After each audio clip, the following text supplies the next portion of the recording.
Hi, it's the 8th of June. Just a quick short, just to put in the big news of the day. I'll read it out to you.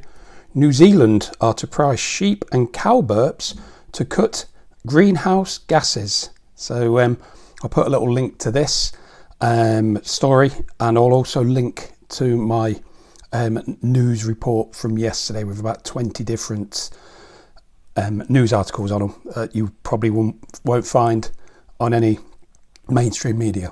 So please like, please subscribe, please comment, and please pass on to as many as you can.